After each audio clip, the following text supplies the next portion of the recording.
Bismillahirrahmanirrahim. Alhamdulillahi alamin. Wassalatu wassalamu ala asyrafil anbiya'i wal mursalin wa ala alihi wa sahbihi ajma'in. Assalamualaikum warahmatullahi wabarakatuh. Apa kabar semua? Sudah makan ke belum? Saya harap semua dalam keadaan sehat walafiat. Baik, sebelum kita mulakan pelajaran kita pada hari ini, mari kita bersama-sama bacakan Ummul Kitab Al-Fatihah. A'udzubillahi minasyaitonirrajim. Bismillahirrahmanirrahim. Alhamdulillahi rabbil alamin. Arrahmanirrahim. Maliki yaumiddin. Iyyaka na'budu wa iyyaka nasta'in.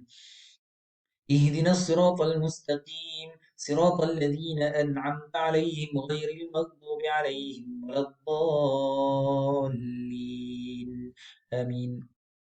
Seterusnya mari kita bersama-sama bersalawat ke atas junjungan besar baginda sallallahu alaihi wasallam.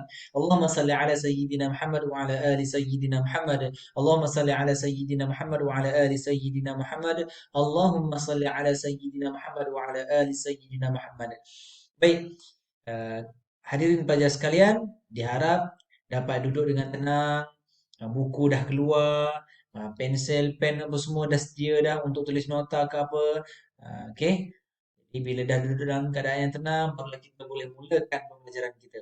Baik, kita teruskan pelajaran kita pada hari ini dengan pelajaran yang ke-14, iaitu solat berjemaah pengikat hati. Siapa tahu solat berjemaah ni apa dia? Siapa biasa solat berjemaah? Sekarang ni solat berjemaah kat rumah je lah. Ataupun kalau ada yang ada jawatan di masjid, boleh solat di masjid musim-musim COVID ni. InsyaAllah kita doakan mudah-mudahan selepas ini kita boleh ramai-ramai solat berjamaah di masjid setelah selesainya isu COVID ni. Baik, dalam solat berjamaah ni, dalam bab ini, apa yang kita perlu tahu adalah ni dia, maksud. Okey. Mana-mana bab pun kalau kita perasan, ada bab, ada di awal di awal bab mesti ada menerangkan tentang maksud. Barulah berikutnya ciri-ciri lah, syarat lah apa semua. Untuk dalam bab solat berjamaah ni, pertama sekali kita akan tengok adalah maksud dia. Okay, baik, kita tengok maksud sama-sama. Dan biasalah bila kita kata maksud, mesti biasanya dia ada dua, iaitu dari sudut bahasa dan juga istilah. Okay. Dari sudut bahasa ialah berasal daripada perkataan jamaah. Okey. Berasal daripada perkataan jamaah. Datang mana jamaah ni? Ini bahasa Arab. Bahasa Arab jamaah barulah nanti baru jadi jamaah. Okey. Yang bermaksud berkumpul. Ini maksud dia. Jamaah ni maksudnya adalah berkumpul. Ni dia. Berkumpul ya. Itu dari sudut bahasa.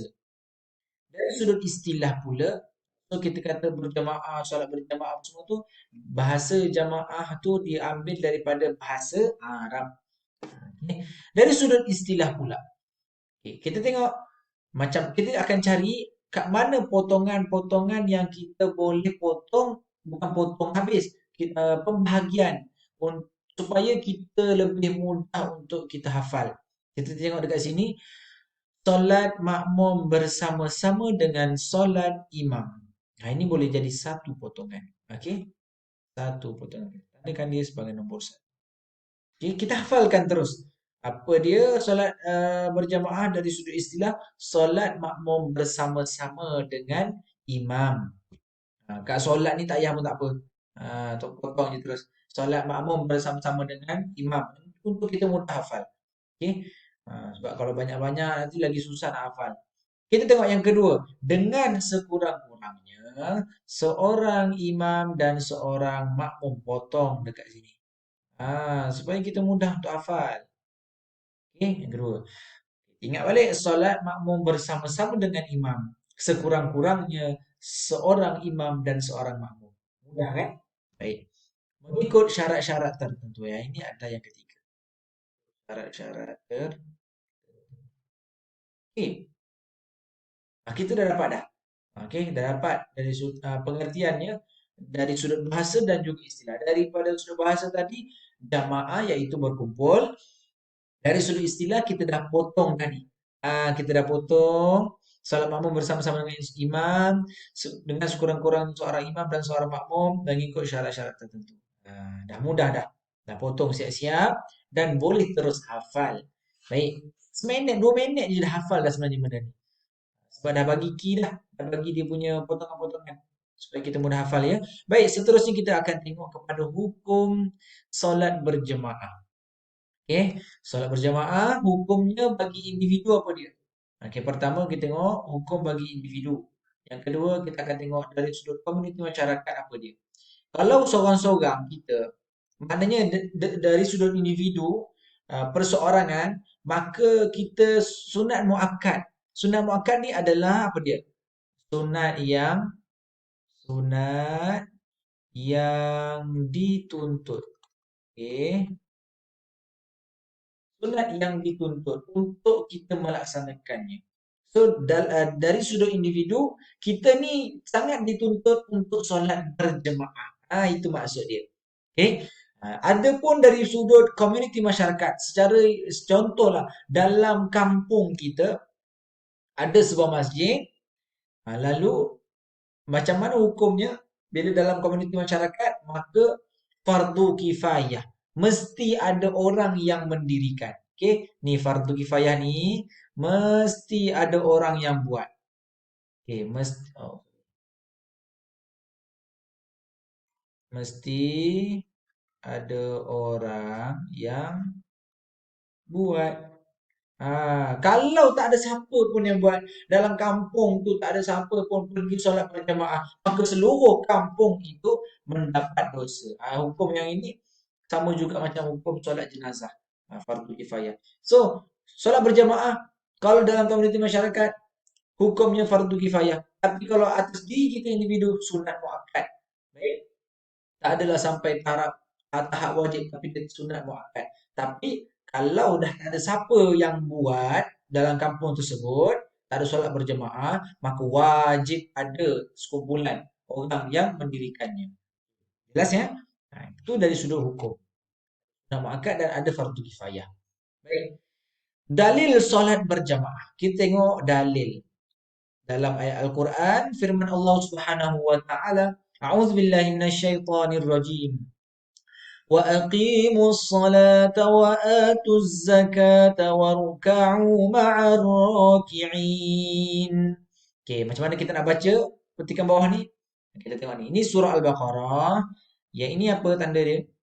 Surah yang kedua, ayat yang ke-43. Macam tu. Ini kalau ada tanda macam ni, surah apa dia? Letakkan nombor depannya tu kan. Mana itu tanda surah yang keberapa. Surah yang pertama apa dia? Surah Al-Fatihah. Surah yang kedua adalah surah Al-Baqarah. Jadi kita tengok maksud. Tengok maksud. Dan dirikanlah solat dan keluarkanlah zakat. Dan rukuklah kamu semua berjemaah bersama-sama dengan orang-orang yang rukuk. Ini maksud daripada potongan ayat ini. Menurut Imam Al-Qurtubi, siapa Imam Al-Qurtubi? Imam Al-Qurtubi ini adalah seorang imam yang bermazhab Maliki dan dia pakar dalam bidang tafsir Al-Quran. Adalah sampai apa kepakarannya ada contohnya bidang hadis dan juga fiqh. Tapi pakar dia dalam bidang Al-Quran ni. Okay, baik. Maksud Imam Qurtubi kata, maksud rukuk dekat sini, ni yang rukuk ni, warka'u ni, rukuklah kamu ni, dia kata maksudnya adalah solatlah kamu secara berjamaah. Ni Imam Al-Qurtubi kata. Maka dalam ayat Al-Quran ni, kita ni dituntut untuk solat berjamaah. Sebab banyaklah kelebihan-kelebihannya. Antaranya yang diriwayatkan oleh Ibnu Umar radhiyallahu anhu meriwayatkan bahawa Rasulullah sallallahu alaihi wasallam bersabda, "Salatul jama'ati afdalu min salatil fardhi bi 27 darajah." Maksudnya, solat berjemaah lebih afdal. Dekat sini lebih afdal, iaitu lebih baik. Daripada solat bersendirian kerana diberi kelebihan 27 darjat. Berbanding dengan solat bersendirian satu saja, kelebihan dia, pahala dia. Tapi solat berjemaah diberi 27 darjat. Baik. 27 pahala. Baik, kita tengok seterusnya Syarat menjadi imam. Nah, siapa-siapa nak jadi imam, bukan senang. Dia ada syarat-syarat dia nak jadi imam. Apa dia? Ada 3 syarat. Okay, ni. Ya, kita padam dulu ni. Tak nampak. Okay. Ni tadi lebih afdal ya. Okay, baik. Kita tengok syarat. Kita tukar warna pula. Warna hijau. Okay, syarat menjadi imam. Nak jadi imam kena ada syaratnya. Awak nak jadi pilot contohnya pun kena ada syarat-syarat. Kena ada kelulusan. Kena pandai bawa kapal terbang. Kalau tak jadi ke mana-mana lah perginya nanti. Terhempas dan sebagainya. Jadi untuk imam lebih-lebih lagi lah kena ada syarat. Tapi syarat dia tak susah. Apa dia syarat dia? Yang pertama, memang nampak tak susah. Tapi tengok betul-betul. Sebab imam ni dia menanggung semua makmum-makmum kat belakang. Kalau imam tu tak sah solatnya, maka makmum pun jadi tak sah. Jadi imam ni kena hati-hati. Tengok syarat yang pertama apa dia?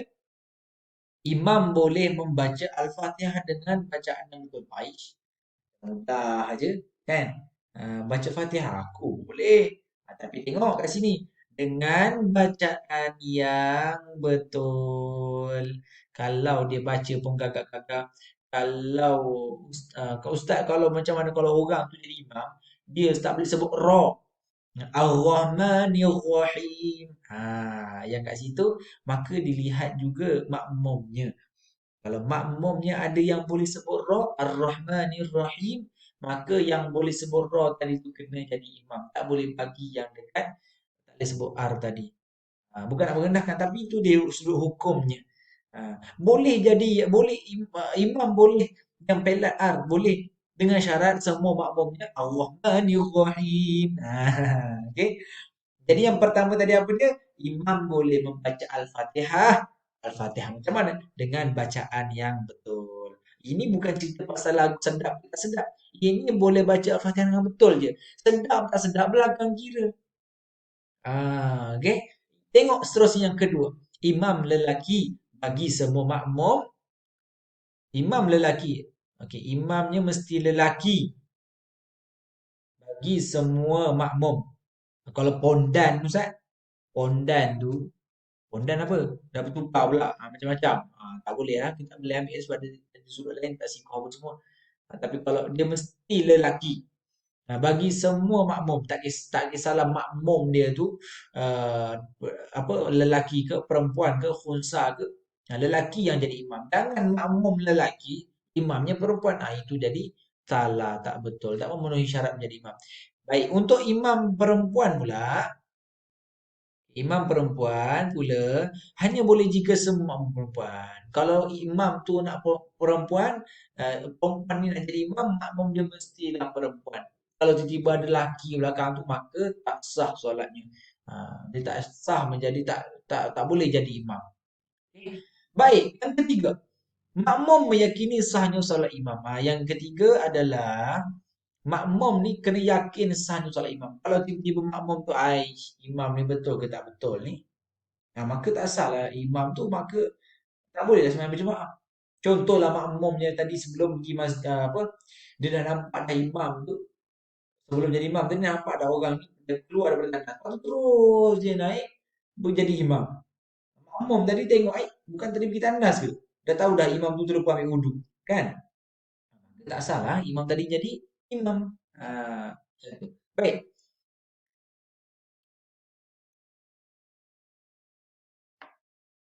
kita yang ni ada 14 minit. Kita sambung pada episod yang kedua nanti.